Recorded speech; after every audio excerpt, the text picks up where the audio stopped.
In part two on the opioid crisis, we're talking to a pain management doctor and a state's attorney who's suing the pharmaceutical industry. That's next on Significant Insights.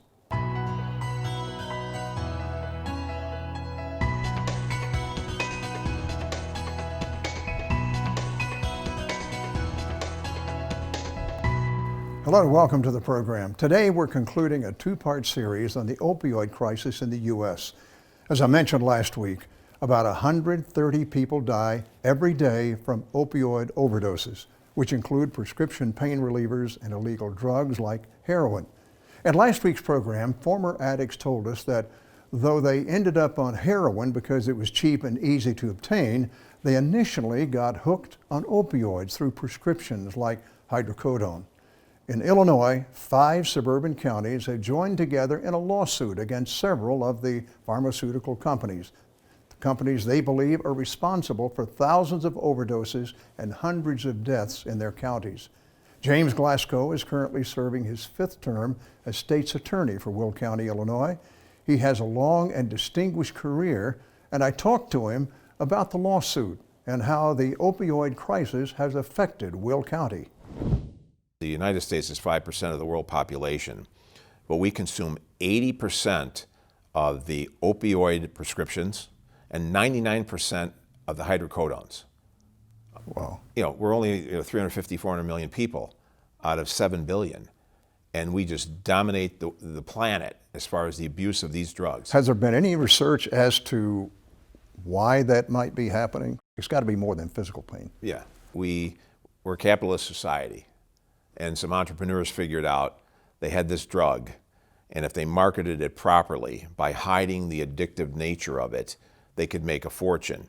And just in 2015, the profit to these industries was $10 billion. Wow. Right? Maybe there was a gross sales, but $10 billion we're talking. Back in 2007, Purdue Pharmaceutical, which is one of the main companies we're suing because they produced OxyContin, the Justice Department charged them with both civil and criminal offenses and fined them $635 million. They paid that like a parking ticket. Wow. And went right back at it. Incredible. And they're still doing it. They've got basically a sea of salespeople that they offer ridiculous bonuses for hitting certain marks. And they basically defrauded the pharmacists and the doctors by convincing them that they were not addictive. And they knew that the studies they had were not long-term studies, they were 90 days or less. And so those are fraudulent and don't really reflect what these drugs do in the long run, because the longer you take them, the less effective they are, and you need more. And you have to keep going right. With more. There's emotional, environmental issues that fuel this. If people are depressed, if they're unhappy, they're looking for an escape. And this particular drug will give that to you in the beginning, but then eventually... So not only did the opioids dull physical pain, they also give you a feeling of well-being that people then begin to depend on it, who are going through a lot of emotional struggles and so forth. What are you doing in terms of what as state's attorney for Will County, what are you doing to combat this? Well, we've engaged a law firm that has nationwide credentials, and Kane County, DuPage County, McHenry, and ourselves filed a lawsuit against a half a dozen of these pharmaceutical companies. Large? Yes, the large ones. Big and companies. Alleging 3 statutory causes of action and 3 common law causes of action for their fraudulent production of these drugs, their fraudulent sale.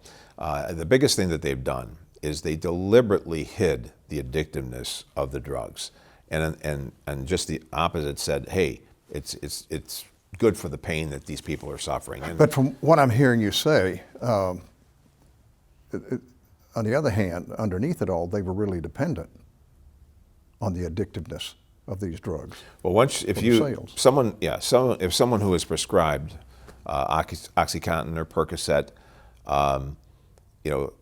it's going to take hold and they're going to become addicted. And I've had some personal experiences with people that I knew where they got those drugs for, say, a back surgery or something and didn't realize that they were becoming addicted to it. Then when those prescriptions ran out and the legitimate doctors wouldn't give them any more, then they're looking for the heroin dealer. And you can get 13 hits of heroin for $100. It's a lot cheaper than the prescriptions. Is the effect of heroin the same effect as some of these others? Very similar. Wow. Very similar. Incredible. And fentanyl was invented in the 60s. They called it a designer drug back then. And they used to have fentanyl patches that they would put on you. Fentanyl is 50 times more potent than heroin. So the use of it can be prescribed by a doctor Yes. for pain relief. Yes, but it has to be very carefully prescribed because the line between treatment and death is so fine. But it sounds like it isn't carefully prescribed. No. Because you have so many people who are able to get it and get addicted to it and continue to get it until it kills them. And the sad part is these heroin dealers are lacing their heroin with fentanyl. And I remember an incident that happened in Chicago, and there was like 50 deaths in one area from heroin that was laced with fentanyl. It is hyper deadly. So what's the end game with your lawsuit? What do you, if you accomplish the best with that lawsuit, what is it? Well, obviously we're asking for monetary damages. Yeah. But the main thing is put these greedy you-know-whats on their heels. If nobody's pushing back on them, they're just going to keep doing what they're doing and making these ungodly amounts of money.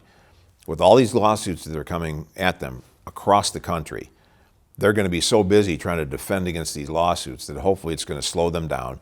The other thing is the publicity from these lawsuits is letting the doctors know and the pharmacists know that all that nonsense that they gave them about the non-addictiveness of the drugs was BS.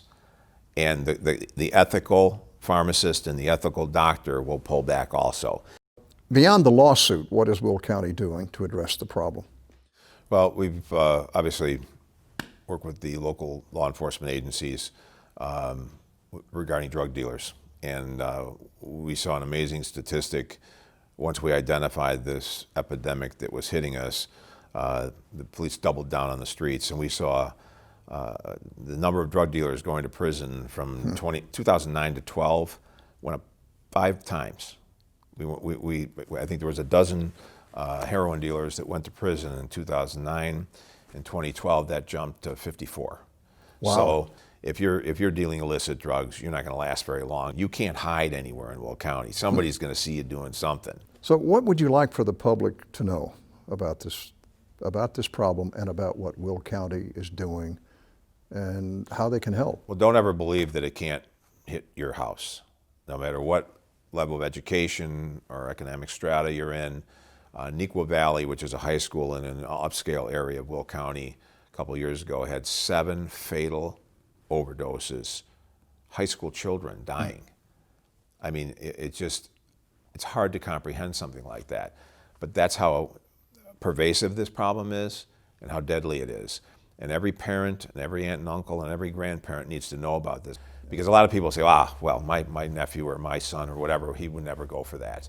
It's not about going for it. You're at a party, somebody offers you 1 snort. That's the other thing. It's so potent you can snort it now. You don't need to inject it. And so, kids have these alcohol parties. Alcohol is a terrible gateway drug. It's obviously it's legal, but it's out there. So if your children are going to go drinking, make sure you intervene.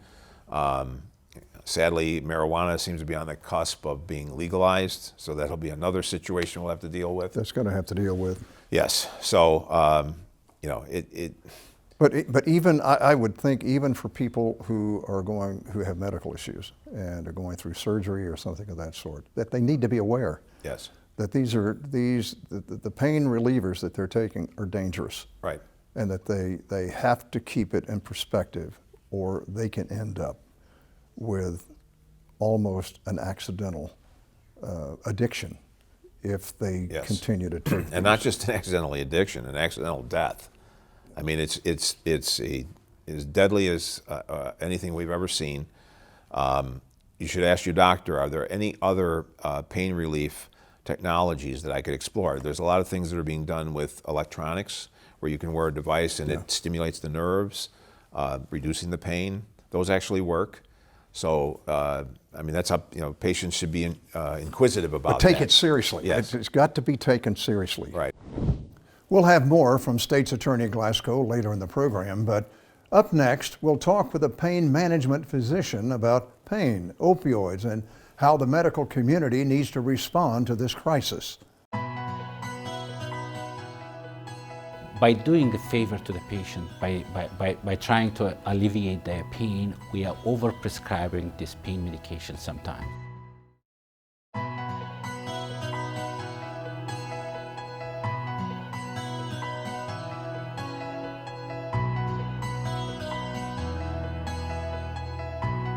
Today we're concluding our two-part series on the opioid crisis.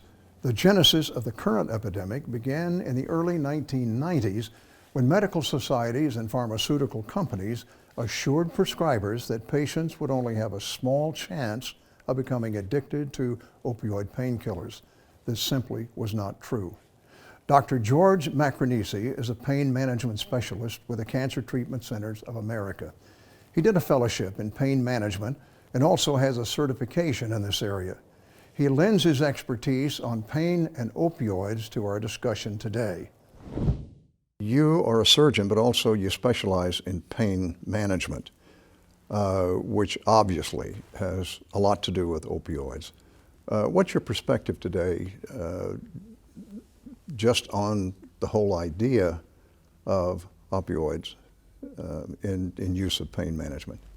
Opioid crisis is real. Unfortunately, by doing a favor to the patient, by trying to alleviate their pain, we are overprescribing this pain medication sometimes. In our medical community, we accepted pain as fifth vital sign. And of course, our duty as a physician is to relieve the pain, and that's why we use it extensively. By giving it to patients for a long period of time, we have some side effects. They become very sensitive to pain. Their pain level actually increase by taking those pain medications. So pain medication, opioids, they have a role, but for a short period of time, in a certain environment, for a certain individual.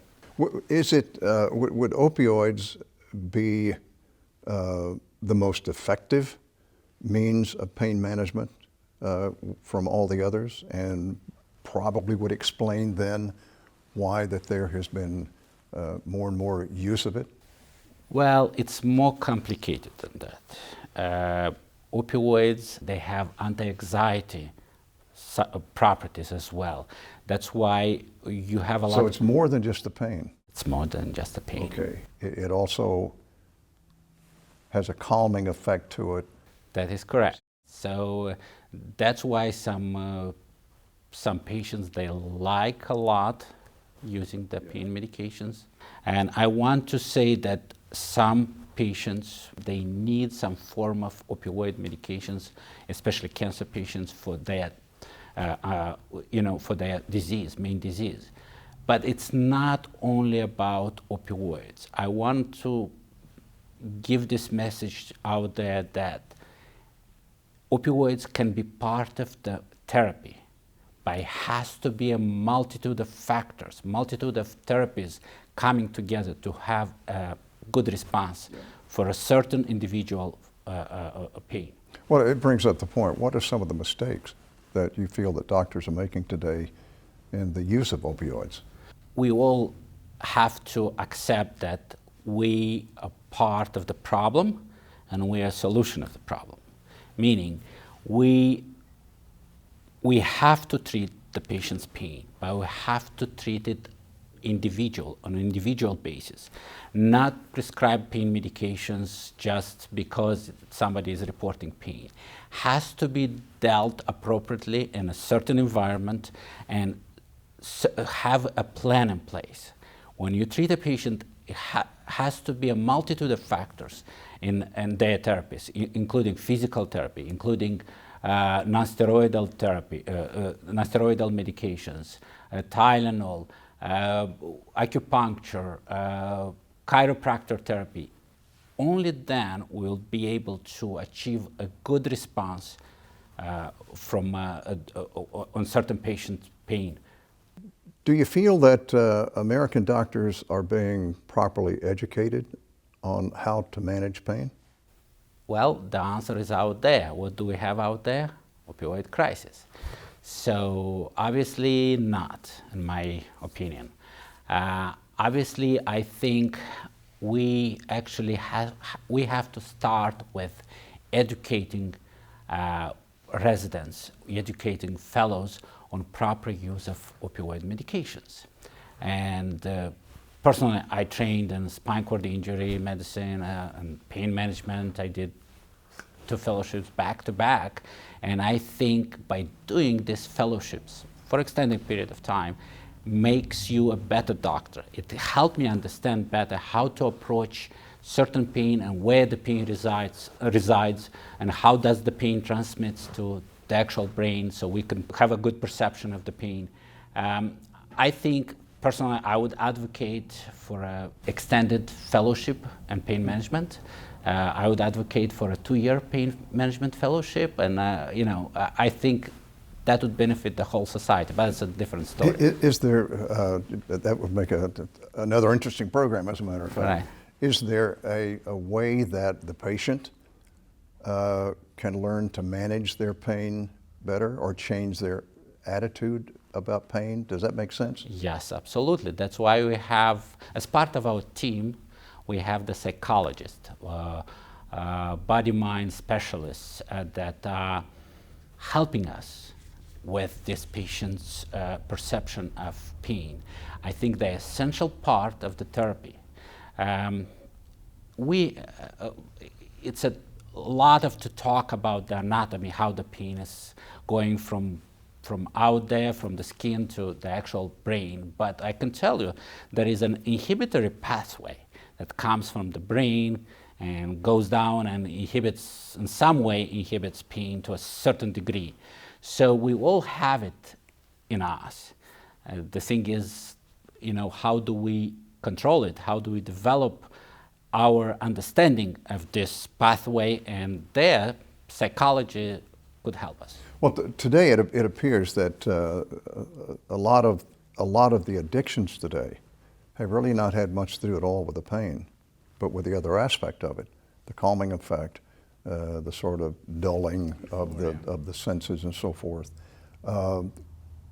which has caused there to be discussion about banning opioids. I've heard, or at least much more radical control of the use of opioids. How would you respond to that? I think we shouldn't go from one extreme to another extreme. By banning opioids, that's not going to solve the problem. Anything you ban out there, that's kind of... you still have the pain. Yes, right. And people find a way to procure it. So I don't think it's the right way to ban it. I think the right way is to educate people, to educate doctors, to educate the consumer and the proper usage, and to use it on a certain individual with a certain purpose. For a certain period of time. That is correct. Obviously, there are various levels of pain. Some people can withstand more pain than others. But isn't there a problem that along the way, a patient may just lose their will to live because of the pain? And at that point, how do you deal with that as a pain management doctor? Certainly. So here we have an arsenal of possible interventions that we can do. First of all, we always invite psychiatry, psychologists to be part of our team and treat this patient. From our standpoint, as interventional pain physicians, we can offer the patients pain pumps, which are very good, effective way of treating patients, and we use them extensively at the Cancer Treatment Center of America. We use, for neuropathic pain, we use spine cord stimulators, dorsal root ganglion stimulators. So we incorporate all these in the plan when we talk with the patients, and usually they're very receptive. So, Are there times when you offer a number of different types of solutions and yet your patient is insisting on opioids specifically? Or do they just want their pain relief? We have these patients, that's true. Again, I think it's very important to educate the patient. I think every human being doesn't want to be suffering in pain, and they don't want to use these pain medications extensively. Educating the patient, following with the plan on this patient, individual patient, I think that's the answer to avoid this conflict of addiction versus when do you treat pain and when do you stop treating it that way, or how do you incorporate other therapies. Opioids are just one method of treatment for those suffering with great pain, especially in the case of cancer. As Dr. Macronisi points out, a treatment plan should be individual, and it should involve a variety of different pain management tools. State's Attorney James Glasgow and I have some final thoughts after the break. There's such a level of permissiveness in our society today, and you can rationalize any kind of aberrant behavior and make it normal.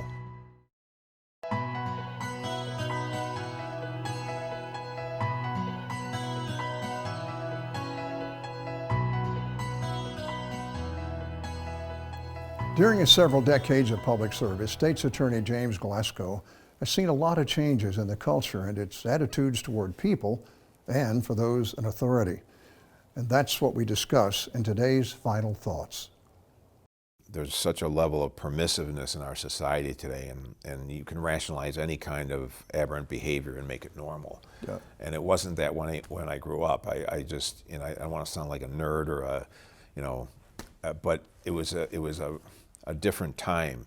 I didn't have, the drinking age was 18 when I was young, and I didn't have a beer till I was 20 because I had a hesitation to do that. I didn't want to cross that line.